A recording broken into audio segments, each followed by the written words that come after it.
plus rose pour les personnes plus âgées, puis plus gris pour les plus jeunes. Mais ça, c'est un portrait que j'aime pas qu'il ne reflète pas la réalité. Hein, dans le sens où ce que présentement, il y a un retraité sur deux qui gagne moins de 20 000 par année. Donc, c'est pas vraiment rose à moins de 20 000 par année, on s'entend. Est-ce qu'il y en a d'autres qui ont finalement eu des bons régimes, des bonnes conditions, qui se retrouvent finalement, qui ont des bons salaires? Oui.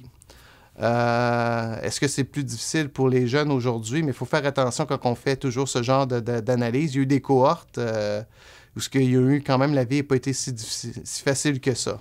Hein, si vous pensez à ceux, en effet, de cohorte, là, ceux qui sont nés dans la cohorte tout juste après les baby-boomers, ou les derniers baby-boomers, ils ont eu une carrière professionnelle où ils étaient toujours la personne qui était devant eux avec quelques années de plus, puis elle a bénéficié du fait qu'elle avait quelques années de plus parce qu'elle est rentrée dans cette position-là à temps. Donc, ils n'ont pas eu les mêmes bénéfices et avantages.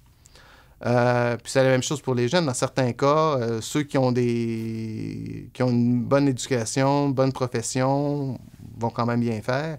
Donc, je pourrais dire les clivages classiques, finalement, qu'on a, clivages socio-économiques traditionnels, ils jouent quand même un rôle assez important dans tout ça.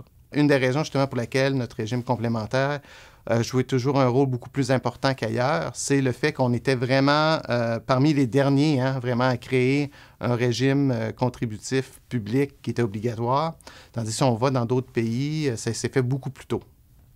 Puis donc, c'est pour ça que nous, on se retrouve toujours parmi les derniers venus, là, avec la Suisse, Pays-Bas. Donc, ce sont tous des pays qui ont quand même une forte capitalisation. C'est parce qu'eux, quand ils ont commencé vraiment à penser à créer leur régime, on voyait déjà des conséquences qui n'avaient pas été prévues avec les régimes par répartition. Quand on parle de régime de retraite, il faut toujours commencer à penser c'est quoi qu'on va avoir dans 40 ans. Hein? C'est une perspective à très long terme.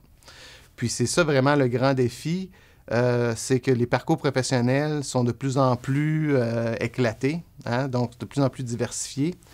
Et puis l'autre élément aussi qui joue un rôle très important, je pense que ce n'est pas lié nécessairement aux personnes, aux individus, c'est les fluctuations sur les marchés boursiers, hein, qui ont vraiment une grande incidence sur plusieurs régimes. Moi, je vois ça, les retraites à 40 ans, là, je pense que moi, j'aurais voulu qu'on agisse il y a 20 ans. Là. Hein, donc, c'est toujours ça. Puis, dans bien des cas, on a des rapports actuariels qui ont été donnés, où les maires, à l'époque, savaient qu'il y avait des problèmes. C'est pas d'hier. Hein?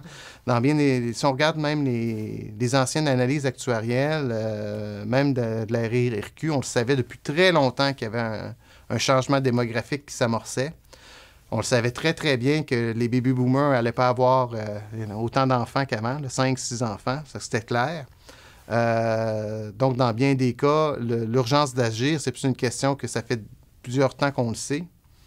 Puis, c'est fait en sorte que maintenant, ça devient de plus en plus difficile à gérer, puis c'est là qu'on agit. Mais c'est certain que le coût,